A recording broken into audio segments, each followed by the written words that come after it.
ओम नमः सदेभ्यः। ओम नमः सदेभ्यः। ओम नमः सदेभ्यः। अर्हन्तो भगवन्त इन्द्रमहिता सिद्धाश्च सिद्धेश्वरा आचार्यजिनशासनोन्नतिकरा पूजा उपाध्यायका श्री सिद्धांत सुपाठका मुनिवरा रत्नत्रयाराधिका पंचेते परमेष्ठिनः प्रतिदिनं कुर्वन्तु नः मङ्गलम् कुर्वन्तु ते मङ्गलं कुर्वन्तु मे મંગલમ। જો આપણે મંગલાષ્ટક એમાં આપ સૌ જિનેન્દ્ર અર્ચનામાં એ મંગલાષ્ટક કાઢી લેજો। એમાં સૌથી પહેલાં ગઈકાલે આપણે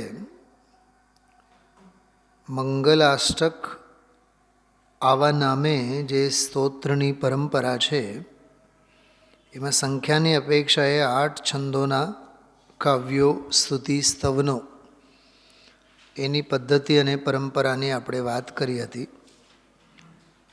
હવે તે સિવાય પ્રાચીન ગ્રંથ પદ્મનંદી પંચવંશતિકામાં કરુણાષ્ટક એમાંય કરુણાના 8 છંદો 8 કાવ્યો એવી એક રચના। એ સિવાય બાલબ્રહ્મચારી રવિન્દ્રભાઈની ઘણી બધી એવી શાંત્યાષ્ટક સંબોધનાષ્ટક એવી રીતના બધા કાવ્યો પ્રસિદ્ધ છે, એની પણ આપણે નોંધ લીધી હતી।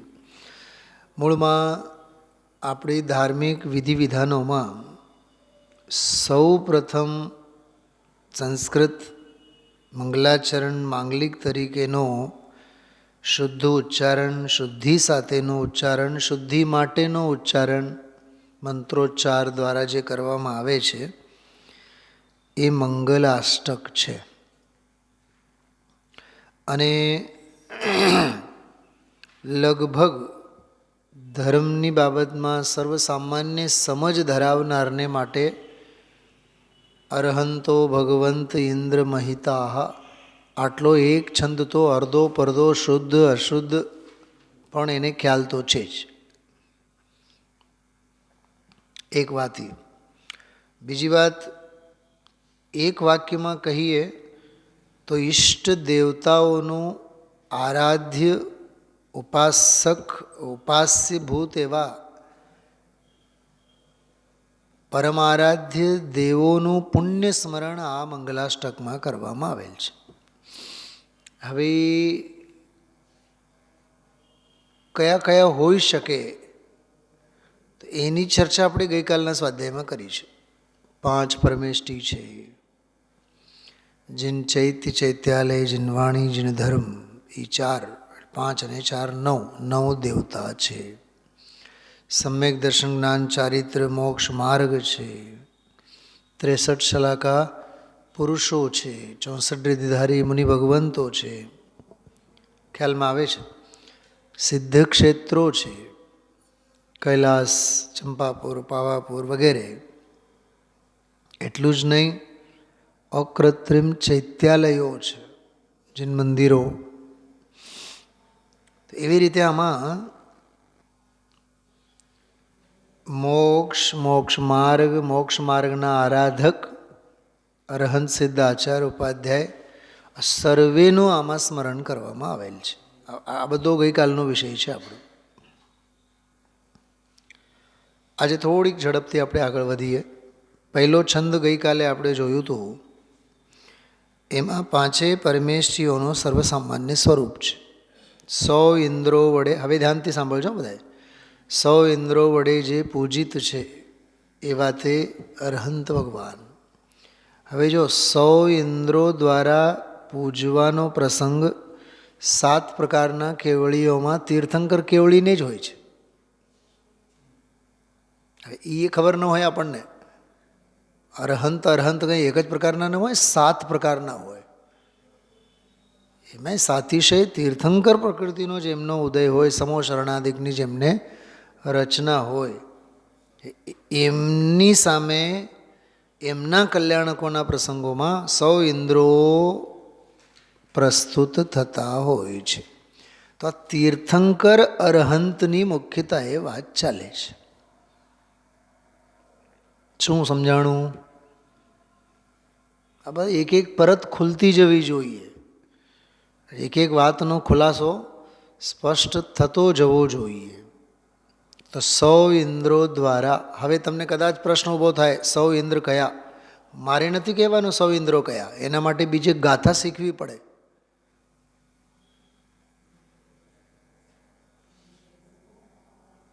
ઓલા શું કહેવાય કોમ્પ્યુટરની લેંગ્વેજમાં, રેમ અને રોમ. 4 દિવસ માથું મારો તો ખબર પડે કે RAM રેમ અને ROM રોમ. બોલો, એક જગ્યાએ એ છે, બીજી જગ્યાએ ઓ છે. RAM ROM. હવે એટલી સમજણ એની બરાબર સમજવા માટે ગુથ્થી, હા, એને ખોલવા માટે 2, 4, 6 કલાક માથું મારવું પડે. જીવ મારે જ છે એમાં. MB અને GB, પિક્સલ. પિક્સલ તો પંચમ કાળનો આવિષ્કાર છે. Mega pixel. બોલો, હવે આ ટેકનોલોજી અને આ બધા ડિજિટલ્સ આપણે આ બધા યુઝ કરતા થયા, કહેવાય એનાથી આપણે એવું લાગે જાણે કે વર્ષોના આપણા બધા સગાવાલા છે કોઈ. આનું નામ છે કરત કરત અભ્યાસ તે જડમતી હોત સુજાન. અભ્યાસ એ બધું સહેલું હોય, અનભ્યાસ એ બધું જ અઘરું હોય. હાથ વગે હોય તોય હૈયા વગે ન થાય, અભ્યાસ ન હોય તો.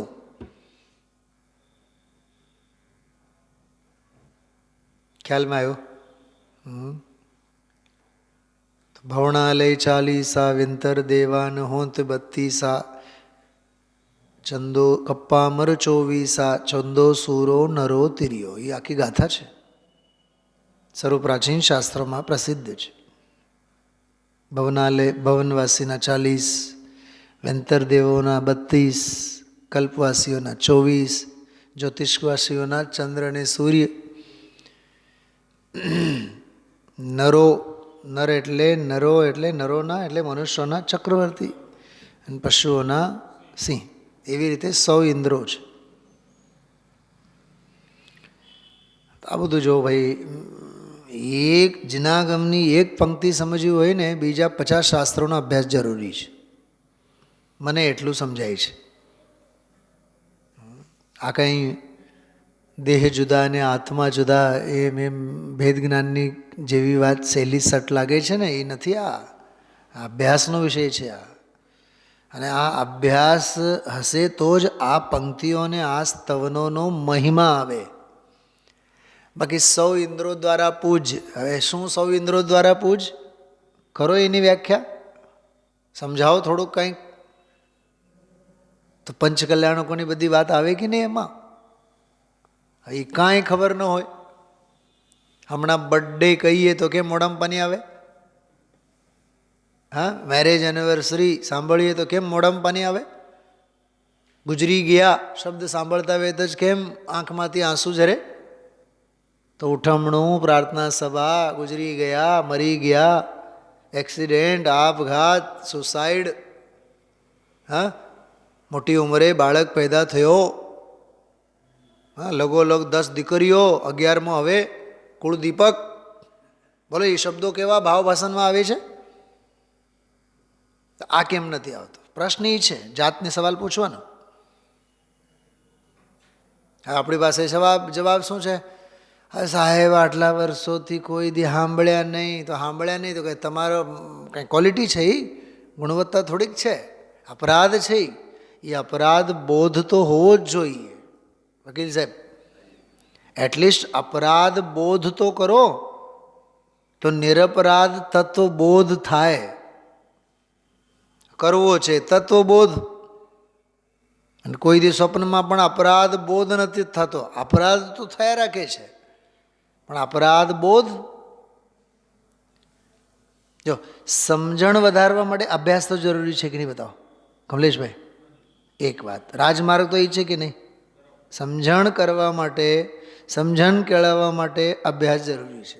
અને જીવન શેમાં જાય છે? અનભ્યાસમાં. બોલો ધનજીભાઈ, શું કીધું આ?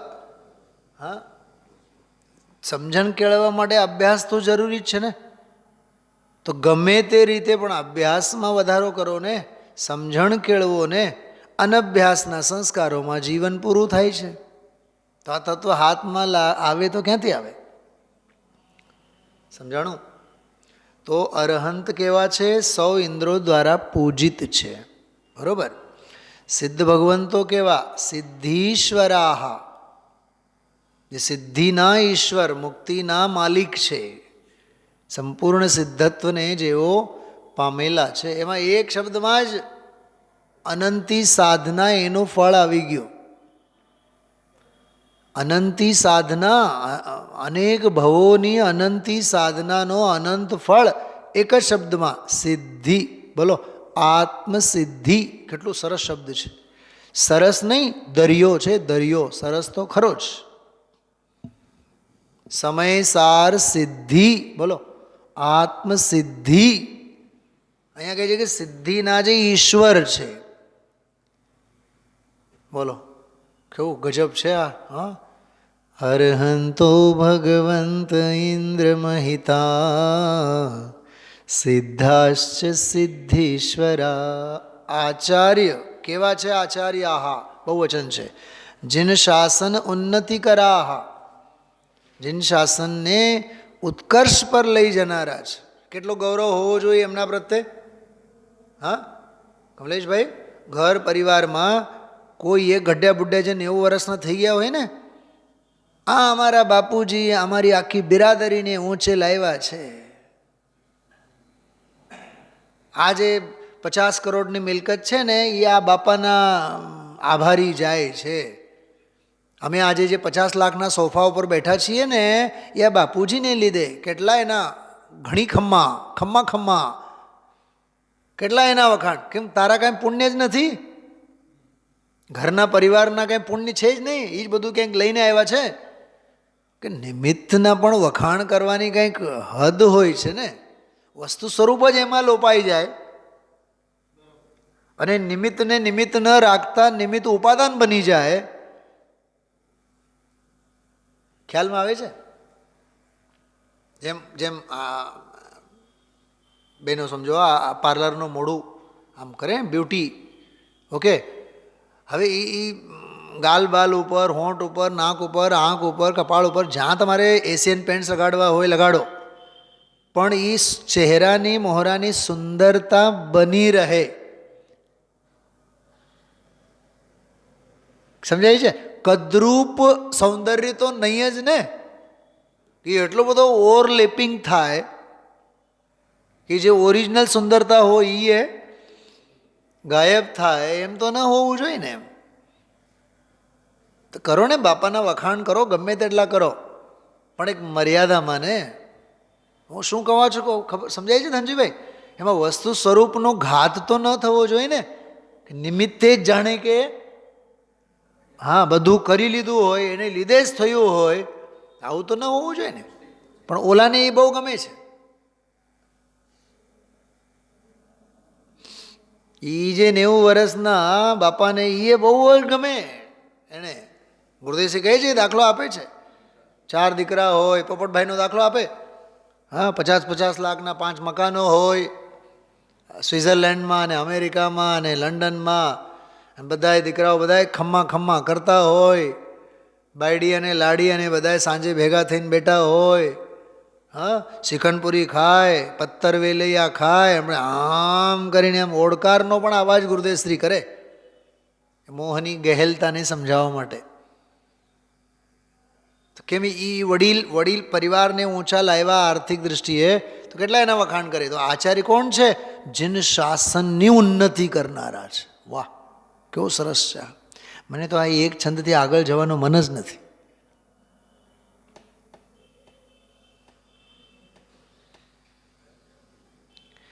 પ્રવચન સારમાં એક શબ્દ આવે છે આચાર્ય માટે, આગમ પ્રવીણાહા. કેવા છે? આગમમાં પ્રવીણ છે. બોલો, આગમને વાંચવાની રીત સાંભળજો. આગમને વાંચવાની રીત, આગમને લખવાની રીત અને આગમને સમજાવવાની રીત. શાસ્ત્રો કોણ લખે? આચાર્ય પરમેષ્ઠી. તો આગમ લખવાની રીત અને પ્રાપ્ત આગમો વાંચવાની કળા આચાર્યમાં, અને સંઘને સમજાવવાની કળા આચાર્યમાં. નહીં, જોકે ઉપાધ્યાય ભણાવે, પણ ઉપાધ્યાયને કોણ ભણાવે? હા, તો મેઇન ગુરુજી કોણ રહ્યા? હેડ ઓફ ધ ડિપાર્ટમેન્ટ તો એ જ છે ને. એમના માર્ગદર્શન હેઠળ જ ઉપાધ્યાય સંઘને ભણાવે ને. ખ્યાલમાં આવે છે? તો વાંચવામાં, લખવામાં, સમજાવવામાં આચાર્ય આગમ પ્રવીણ હોય છે. પ્રવચન સારમાં એક બીજી ગાથા આવે છે, આગમ ચક્ષુ સાહુ. સાધુ કેવા હોવા જોઈએ? કે આગમ ચક્ષુવાળા હોવા જોઈએ. સાધુ એટલે ત્યાં સાધુ, ઉપાધ્યાય અને આચાર્ય ત્રણેય આવી ગયા. ખ્યાલમાં આવ્યું? રસ્તા ઉપર પાણી પડેલ છે, પાણીનો રેલો, અને મુનિરાજ આહાર માટે નીકળે, નહીં બને. કાં ન નીકળે? આગમ ના પાડે છે, પાણી છે માટે નહીં. આગમ આદેશ નથી આપતો. બોલો, કેટલી 6 કાય જીવોના ઘાત ન થાય એક એક ક્રિયામાં. મુનિ ભગવંતોની એકોએક ક્રિયામાં ષટકાય જીવોની હિંસાનો ત્યાગ છે ને. ધન્ય ધન્ય મુનિ દશા. તો બોલો, આગમની આંખ ખુલી છે કે નહીં એમની? હવે હું ઘણીવાર એક વાત કરતો હોઉં છું કે શ્રાવક શુદ્ધ ભોજન જ કરાવે ને એમના માટે. હવે આમ કોળીઓ સમજો, આહારનો ગ્રાસ આમ એમને પાણી પાત્રમાં મૂકેલ હોય, તો આ 2 અંગૂઠા છે ને, 2 અંગૂઠા એ એમના સ્પૂન છે, ચમ્મચ છે, એ આનાથી આમ આમ આમ આમ આમ આમ આમ કરીને એ રોટલીને ચકાસશે. 4 પડ જોશે, 2 પડને જોશે, ક્યાંક વાળનો ટુકડો તો નથી ને એમ. કેમ આમ? નંબર 1, કાં તો ગ્રહસ્થ ઉપર એને વિશ્વાસ નથી. અને હું તો એમ કહું છું 100% વિશ્વાસ નથી જ. કેમ? કેમ કે જે જોવાની આંખ સાધુ પાસે છે એ જોવાની આંખ એની પાસે છે? બોલો કમલેશભાઈ, એ એની પાસે નથી. મને ઘણીવાર એક વાત બહુ સ્પર્શે. સમજો કે આ મોબાઈલ છે, ઓકે. હવે મારા મોબાઈલ ઉપરથી વાત કરતાં કરતાં મારે મારા મિત્ર સાથે, જેની સાથે હું વાત કરું છું, મારે કમલેશભાઈ સાથે વાત કરાવવી છે. ત્યારે ને ત્યારે સામે જ ઊભા હોય, ઊભા રહો, તમે આપું છું એમ કરીને એ મોબાઈલને હું પોતાના શરીરથી એને સાફ કરી, રૂમાલથી સાફ કરી, પછી હું મોબાઈલ એને આપું છું. આવું જોયા હોય લોકોને તમે? મને ખરેખર એ ડિસિપ્લિન એટલું ગમે છે કમલેશભાઈ, મને એ વાત બહુ સ્પર્શે છે. એ કેટલી અકલ છે સામેવાળામાં કે મોબાઈલ તમે આપો છો, લાઈવ ચાલુ છે કોલ, અને સામેવાળાને આપો છો તો મોબાઈલ એ સાફ કરીને મને બતાવો એ તમે કઈ ક્રિયા કરી, એમ કહું છું. મને એ ક્રિયામાં સામેવાળાની ચિંતા દેખાય છે. ક્યાંક મને જે રોગનો ચેપ છે એ તમને ન લાગે, સામેવાળાને. બોલો, એ કેવો વિવેક છે એમાં! એ કઈ જાતનો એ એટીટ્યૂડ છે, કઈ જાતનો ડિસિપ્લિન છે! હું તો એમ કહું છું, આપણી આ ભાષામાં કેટલો માર્મિક ચરણાન યોગ છુપાયેલો છે એમાં. કેમ કે હું મારા કાનને અડીને આમ બોલું છું તો અહીંના બધા બેક્ટેરિયા, તમે વિચાર કરો આ કલ્ચર કેવું ડેવલપ થયેલું છે. અચ્છા, બાપ દીકરાને એવી રીતે મોબાઈલ સાફ કરીને આપશે દીકરાને વાત કરવા માટે, પણ દીકરો એમ નહીં આપે. કેમ? કેમ કે બાપને જે એ આપવાની રીત કળવળી છે એ બાળકને ક્યાં કળવળી છે? એ મુનિરાજને જે શ્રાવક આહાર આપે છે એ એની આગમની મર્યાદાને સમજીને, પણ ઓલા કહે છે કે ભાઈ સાહેબ, મારી જે આગમની આંખ છે ખુલ્લી, એ આંખ તો તારી તો હોઈ જ ન શકે. કેમ કે તારી પાસે પણ મારી જેવી આગમની આંખ હોય તો તુંય મુનિ થઈ જા ને. તો તારામાં અને મારામાં ફેર શું?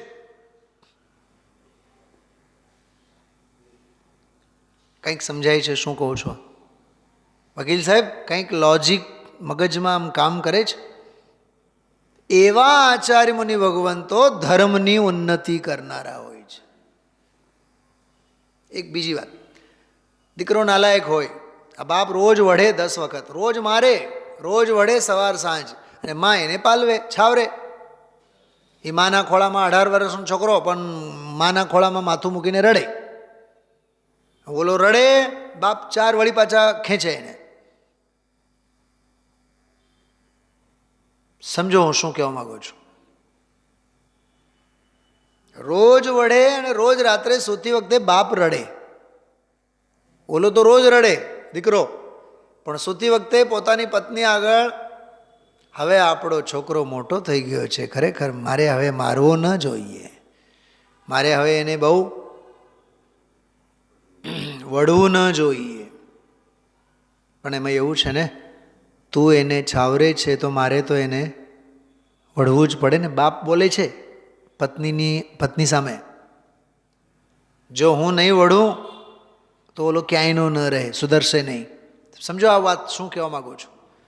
18-20 વર્ષનો છોકરો થયો હોય તો એ બાપ વઢે છે, તો એની ઉન્નતિ સાધે છે કે અવનતિ જોવા માગે છે?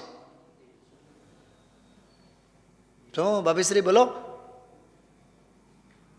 હવે હું સીધી બાપ ઉપરથી, પિતા ઉપરથી હું વિદ્વાન ઉપર આવું છું. સમાજમાં કોઈ પણ પ્રકારની કમી હોય, તમારા પ્રક્ષાલ, પૂજા, ફલાનું ઢીકણું, પદ્ધતિ પરંપરામાં ક્યાંય પણ આગમ વિરુદ્ધ હોય, એ વિદ્વાન કહે છે આજની તારીખમાં સમાજને એ હજમ નથી થતો.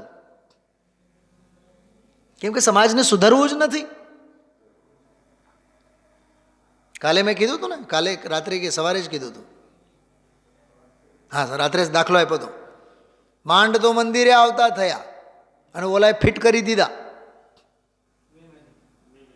મેનેજમેન્ટમાં.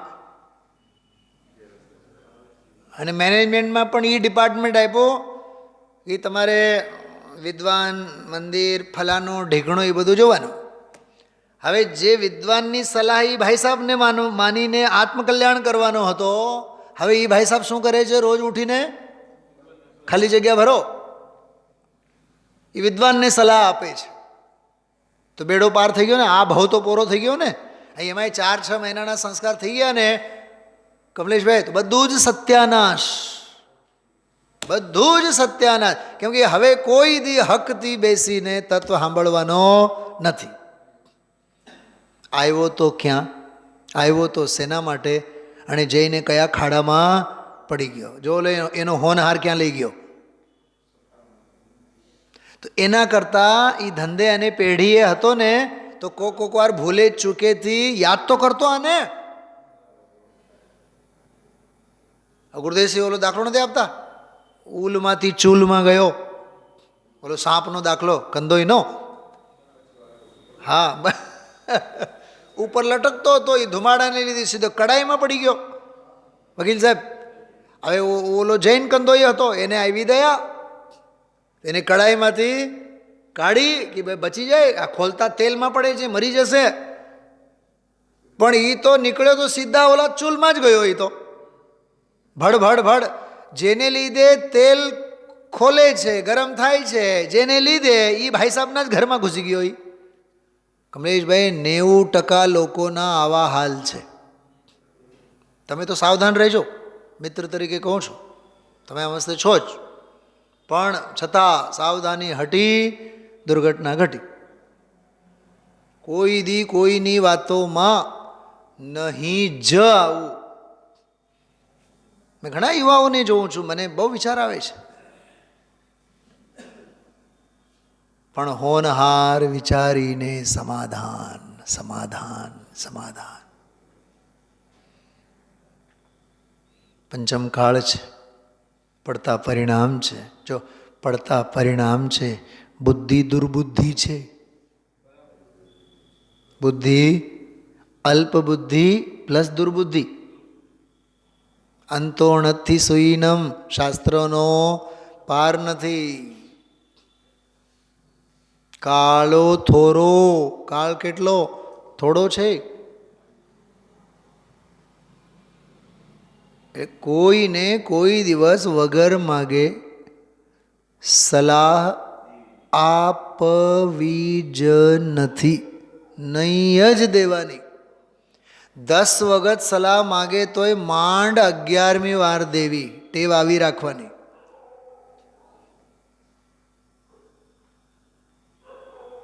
કેમ કે ઉન્નતિ જોઈએ જ છે ક્યાં?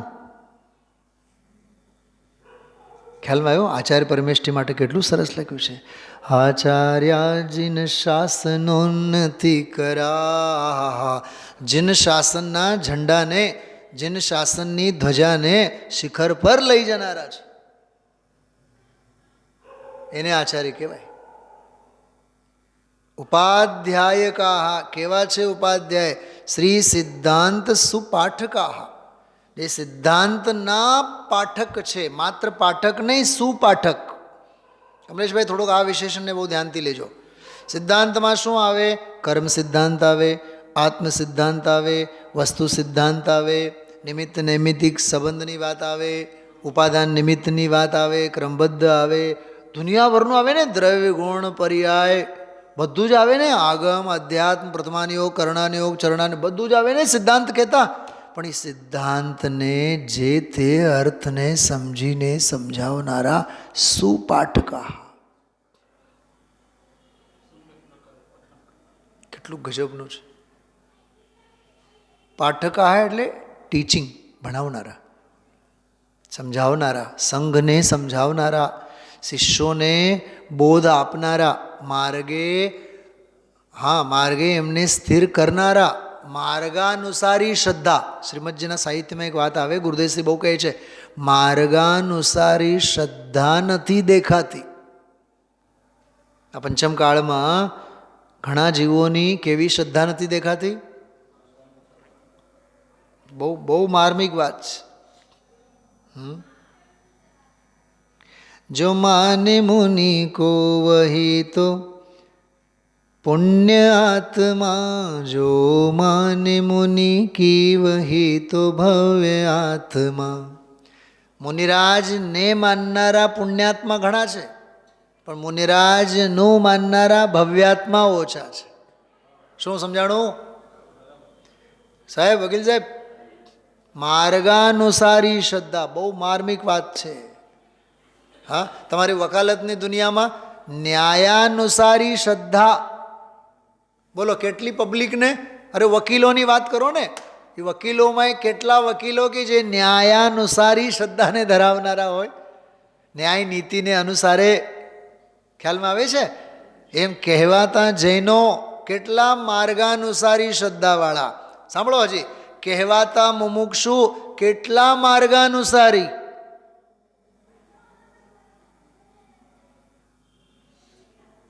શું શું કહેવા માગું છું? આ વિદ્વાનો, માર્ગાનુસારી વિદ્વાનો કેટલા? ગાનારા, ગાનારા જ્ઞાયકના ગાયક થયેલા. જ્ઞાયકના ગાયક નહીં થાવ, જ્ઞાયકના ધ્યાયક થાવ. માર્ગાનુસારી શ્રદ્ધા. તો સુપાઠકા માર્ગને અનુસારે સમજે છે, માર્ગને અનુસારે જ સામેવાળાને સમજાવે છે. એનું નામ પાઠકા, સુપાઠકા. એ સુમાં આખું સમ્યક દર્શન જ્ઞાન ચારિત્ર, એ સમીચીનપણું એમાં ભરેલું છે.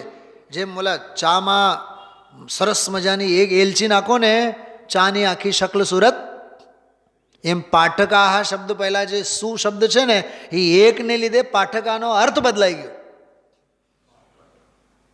પાઠક ઘણા, સુપાઠક કેટલા? શાસ્ત્રપાઠી વિદ્વાનો ઘણા મળે કમલેશ કુમાર, પણ આત્માર્થી વિદ્વાન કેટલા? શું કીધું? શાસ્ત્રપાઠી વિદ્વાન તો ઘણા મળે, ક્ષયોપશમના ઢગલા, પણ આત્માર્થી વિદ્વાન કેટલા મળે? સમજવા જેવું છે. શ્રી સિદ્ધાંત સુપાઠકા. આહા હા હા, નિયમ સારમાં તો અદ્ભુત ગાથા છે, યાદ કર્યું તો આપણે. પ્રયોજનભૂત તો ભગવાન આત્મા છે, અંતે થઈને સિદ્ધ કેમ થવાય એવો ઉપદેશ આપનારા તે શ્રી સિદ્ધાંત સુપાઠકા. સિદ્ધાંત શબ્દનો અર્થ. અને મુનિવરો રત્નત્રય આરાધકા, રત્નત્રયના જે આરાધક એવા છે મુનિરાજો. મને બહુ સરસ આમ બેનશ્રીના વચનામૃતમાં જે બોલો છે ને બધા, એ બધા મુનિરાજ અંગે, મુનિદશા અંગે બહુ અદ્ભુત બોલો છે. તમે વાંચજો થોડુંક આ વચનામૃતમાં. જેમ જો, સાધક દશાની સાધના એવી કર કે જેથી તારું સાધ્ય પૂરું થાય. સાધક દશા પણ એનો મૂળ સ્વભાવ તો નથી. સાધક દશા પણ એનો મૂળ સ્વભાવ તો નથી.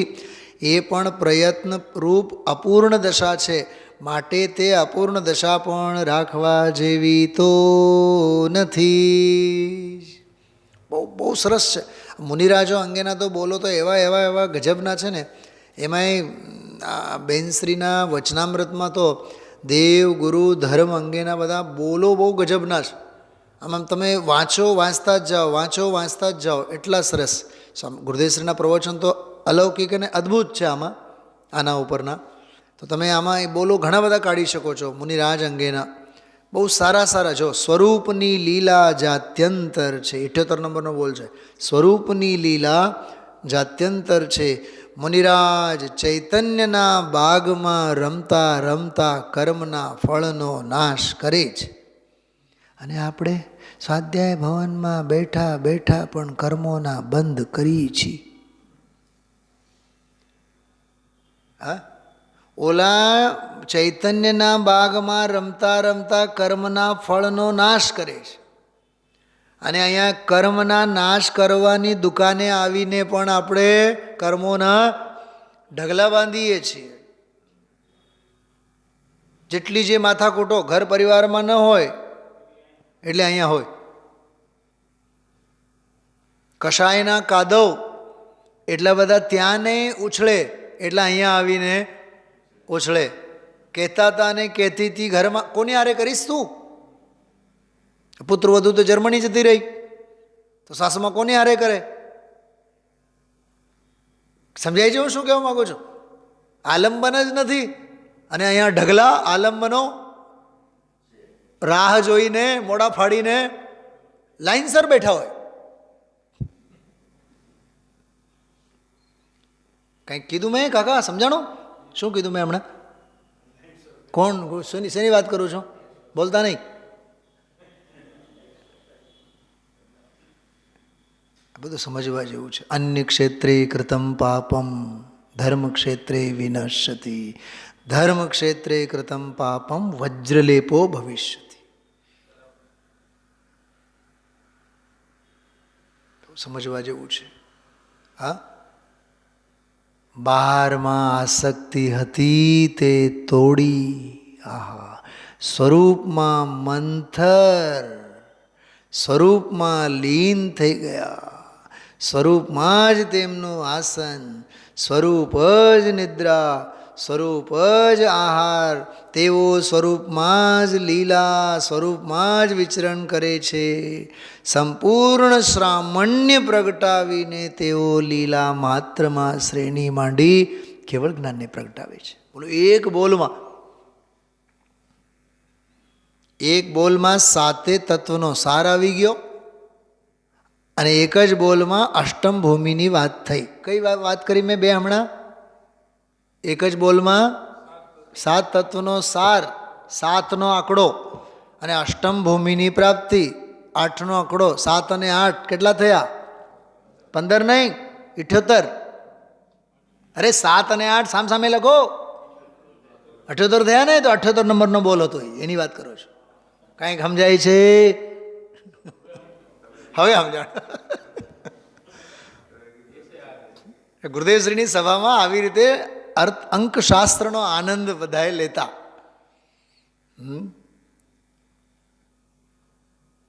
144 નંબરની ગાથા. ગુરુદેવશ્રી બોલે, જો આ એક જ્ઞાયક ભગવાન આત્મા સ્વદ્રવ્ય ક્ષેત્ર કાળ ભાવ ચતુષ્ટય એ અનંત જ્ઞાન દર્શન ચારિત્રી ચતુષ્ટયને લઈને ઊભો થાય. 1 4 4 એકડો છગડો ચગડો એમ કરીને બધી વાત કરતા. હા, આવું છે ભાઈ, અદ્ભુત છે. રત્નત્રયના આરાધક છે. જો હજી સમજો, કાલે મેં કીધું તો સંકુલન બનાવનારા મુનિરાજ નથી. વસ્તુ કપડાં ઉતારીને નગ્ન થયેલા એ નગ્નપણું મુનિપણું છે જ નહીં. મહાવ્રતાધિકનું પાલન કે નહીં એ આશ્રવ છે.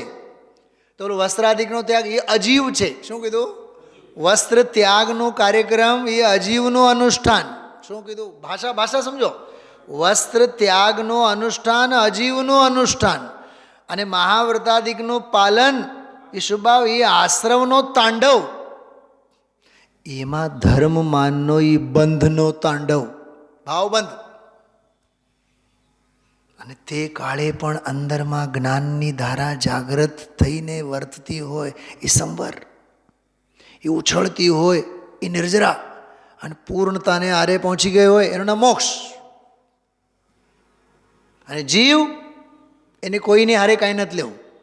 એને અજીવની હારે, આશ્રવને હારે, બંધ, સંવર, નિદ્રા, મોક્ષ કોઈની હારે જીવને કાંઈ લેવું દેવું નથી. તો બધા તત્વો આવી ગયા એમાં. આવું છે આ ગજબનું.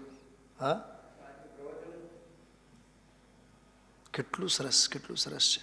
રત્નત્રયના આરાધક છે.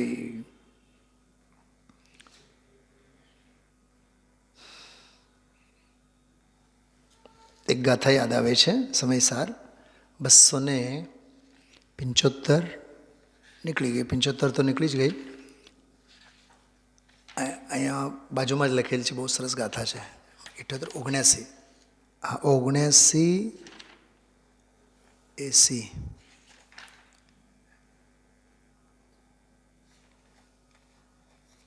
76 નંબરની ગાથા છે.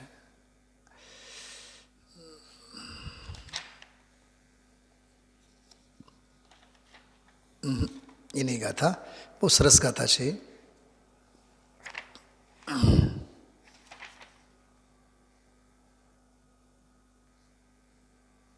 શું ગજબ ગજબની બધી બાબતો છે.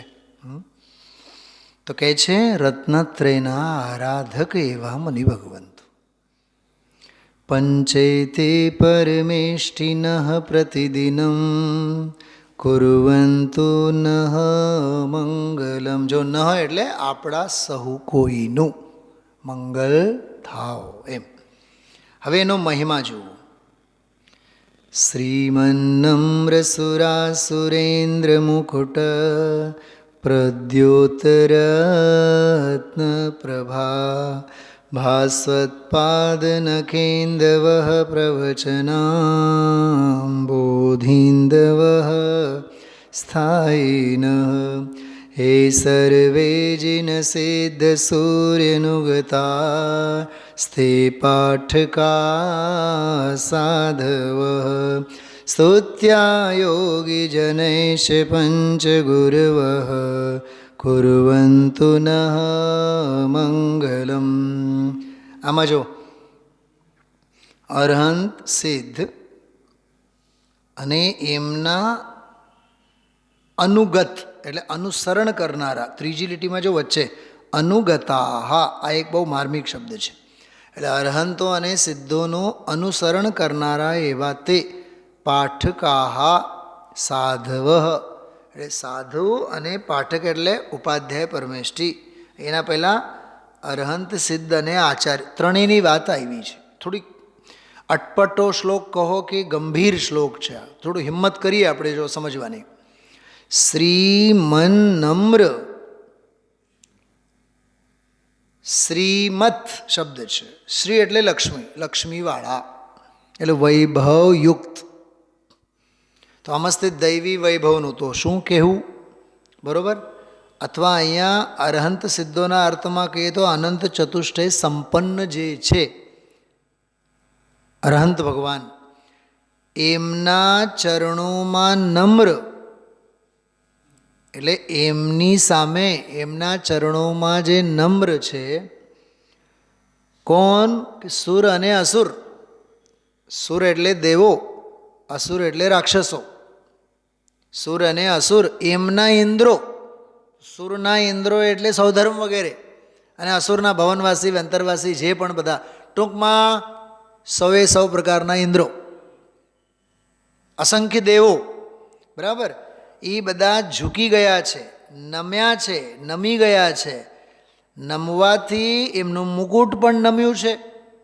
એ મુકુટના નમવાથી મુકુટને પ્રદ્યોત એટલે એને ઓર પ્રકાશિત કરનારી કોણ? રત્નોની પ્રભા. ખ્યાલમાં આવ્યો? એ રત્નોની પ્રભા એનાથી ભાસ્વત એટલે શોભાયમાન, ચકચકાયમાન. પાદ, પાદ એટલે ચરણ. હવે આવ્યું જો અરહંત ભગવંતોના ચરણ, કે એમના ચરણોમાં, હવે ચરણોમાં નખ છે કે નહીં? નખ. હવે ઓલા જે મુગુટો દેવોના બધા નમ્યા છે, એ એમના મુગુટોનો જે પ્રકાશ છે, એ પ્રકાશને લીધે અરહંત ભગવંતના ચરણોના નખના જે સફેદ ભાગ હોય ને, એ બધા એવા ધોળા ધપાટ થયા છે જાણે કે ચંદ્ર જ હોય. શું સમજાણું? કંઈક મગજમાં બેસે છે. બિલકુલ એ જ હું મારા મોઢામાં જ વાક્ય આવે છે. ભક્તામર પ્રણત મૌલિમણિ પ્રભાણામ ઉદ્યોતકમ. એ ભાષા બિલકુલ એ જ વાત, કે નખેન્દવ, નખરૂપી ચંદ્ર. બોલો, એ નખરૂપી ચંદ્ર જેમના એવા પ્રકાશિત છે, એવા લક્ષ્મીવંત થયા છે, સૌ ઇન્દ્રોના એ હજારો કરોડો લાખો બધા મુગુટો નમવાથી એમાં જડેલા રત્નોના પ્રકાશથી એ આખા નખ એવા પ્રકાશિત પ્રકાશિત પ્રકાશિત થયા છે, એવા અરહંત ભગવંતો.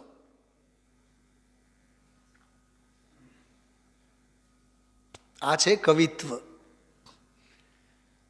હવે હજારોની સભા ભરી હોય, હમણાં આપણે માર્ચમાં પ્રયોગ કરી જોશું, ગાશું, ગડગડી જઈશું, અને પછી હું પૂછીશ આનો અર્થ કરો.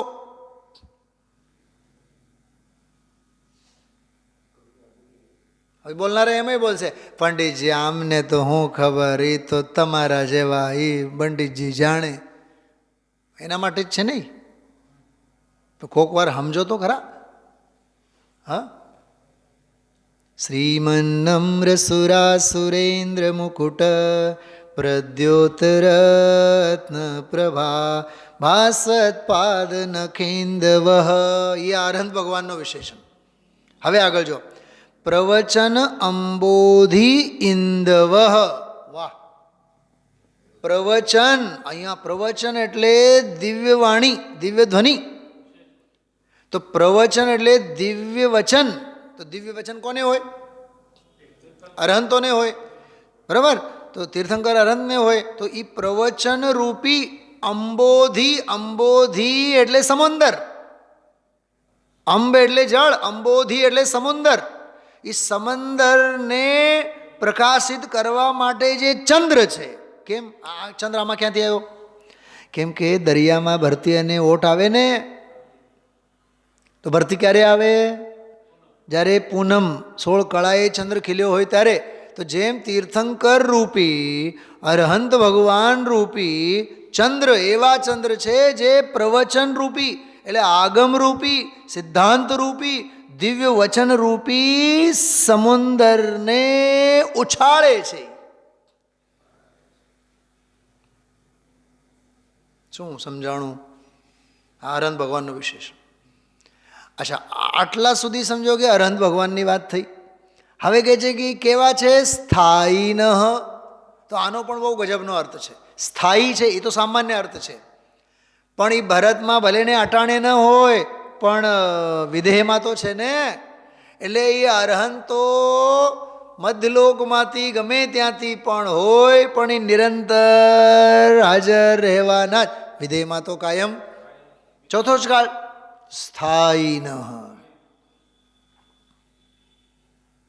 શું ગજબનું છે. અને પ્રવચન રૂપી દરિયાને ઉછાળવા માટે ચંદ્ર સમાન એ અરહંતને લાગુ પડે અને આચાર્યને પણ લાગુ પડે. કેમ કે આગમનો ઉદ્યોત કોણ કરે છે?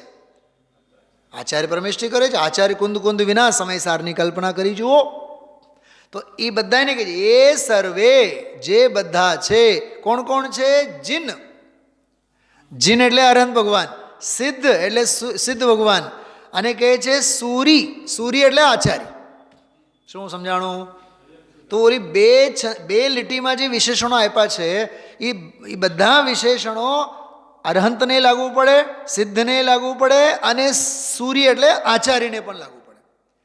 અને આ ત્રણેયના જે અનુગતા, હા એટલે આ ત્રણેયની કેડીએ ચાલનારા એવા જે પાઠકા એટલે ઉપાધ્યાય અને સાધવ એવા જે સાધુ પરમેષ્ઠી તે સ્તુત્યા યોગી જનૈશ્ચ યોગીજનો વડે જે સ્તુતિ કરવાને લાયક છે એવા તે પંચગુરુ અમારું સૌનું કલ્યાણ કરો.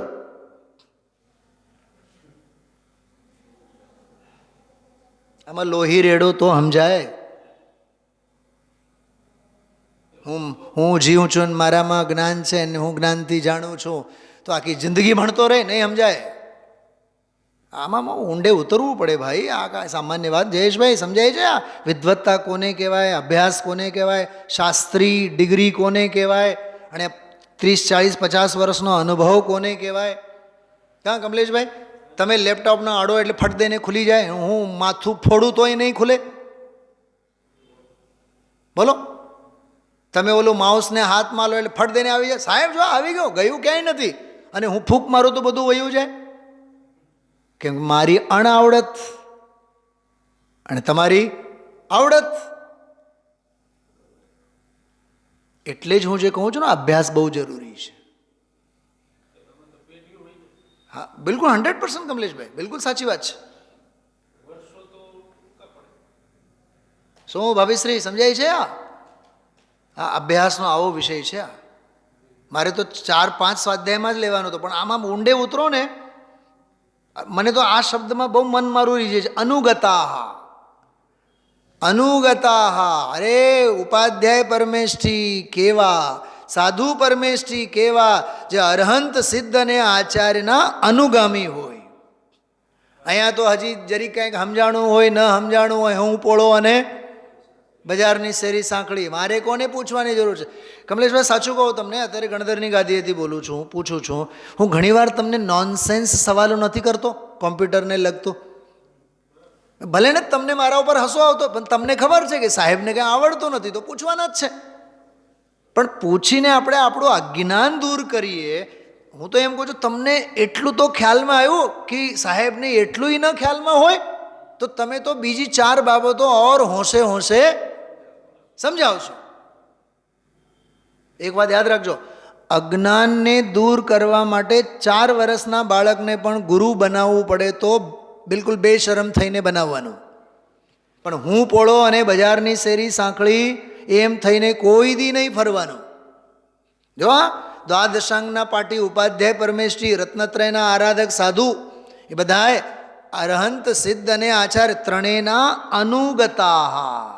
અનુગતા એટલે એમની કેડીએ જનારા. બહુ સમજવા જેવું છે આ. ચલો, બંને છંદોની ચર્ચા આપણે બહુ અદ્ભુત રીતે ગઈકાલે અને આજે પૂરી કરી. અને આમાં મૂળ ભાવ તો એટલા જ છે કે એવા જે પંચગુરુ અહીંયા ગુરુ તરીકે અને પહેલા છંદમાં પરમેષ્ઠી તરીકે. આ એક બહુ મર્મની વાત છે. પહેલા છંદમાં પાંચેયને પરમેષ્ઠી તરીકે યાદ કર્યા અને બીજા છંદમાં ગુરુ તરીકે યાદ કર્યા છે. બંને છંદોનો પાઠ કરીને પૂરું કરીએ. બાકીના છંદો આપણે સોમવારના સ્વાધ્યાયના ક્રમમાં લેશું. અરહંતો ભગવંત ઇન્દ્ર મહિતા સિદ્ધાશ્ચ સિદ્ધેશ્વરા આચાર્યાજીન શાસનોન્નતિકરા પૂજા ઉપાધ્યાયકા શ્રી સિદ્ધાંત સુપાઠકા મુનિવરા રત્નત્રયારાધકા પંચેતે પરમેષ્ઠિનઃ પ્રતિદિનં કુર્વન્તુ નઃ મંગલમ. શ્રીમન્નમ્રસુરા સુરેન્દ્રમુકુટ પ્રદ્યોતરત્નપ્રભા ભાસ્વત્પાદનખેન્દવઃ પ્રવચના બોધિન્દવઃ સ્થાયિનઃ. હે સર્વે જિન સૂર્ય जिन सिद्ध सूर्यनुगतास्ते पाठका साधवः स्तुत्या योगिजनैश्च पञ्चगुरवः कुर्वन्तु नः मङ्गलं कुर्वन्तु नः मङ्गलम्.